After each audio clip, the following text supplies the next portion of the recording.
Why would you say it's unheard of? No, it is. It's possible, it's allowed per the parliamentary rules that you can replace members sworn in or not in the National Assembly. And this is what we're doing.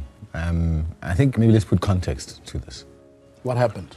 Our candidate lists that were submitted to the IEC, in effect, was sabotaged. We even opened a case to that extent at the Sandton police station, where we cited certain irregularities of names that were input there that were not supposed to be there. One of those being the prominent President Zuma. I mean, our strategy was never to have him on the list in the first place, and only to then bring him on later stage, as we did with Judge Hlophe. Now, what has happened is we then communicated at the point of swearing in with the 12 members.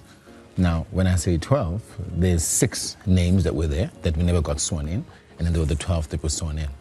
And we had to communicate with them. And we engaged with them in a civil manner to inform them that this is the situation and that they have to be replaced.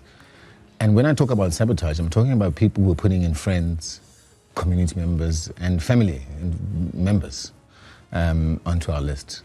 And so we communicated with them that they have to be replaced at some point. So they're given 2 options as allowed by Parliament. We consulted with Parliament, and they decided to still go ahead and be sworn in, of which still is allowed by Parliament.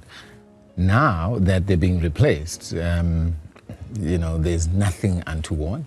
This is something they knew was going to happen, because the names that are now replacing them are the same names that were ought to be on our list in the first place. Whose responsibility was it to compile the list? Well, we had entrusted certain members of the party, comrades, who have now been expelled.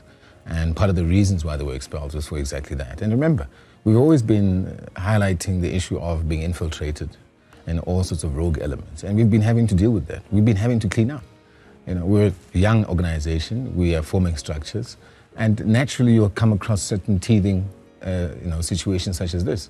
But it's about us doing something about that. And that's exactly what we're doing. We're fixing this organization, and we're ensuring that we're duly represented in Parliament. Here's another example. At one point, and I'm sure with some of the interviews you may have heard, Judge Hlophe stating that there were some members that never showed up one morning, in Parliament. And that was at a critical time when we were requested and needed to vote. Some members didn't show up, and let me tell you, the bulk of the members that were actually not there are the same that are being replaced.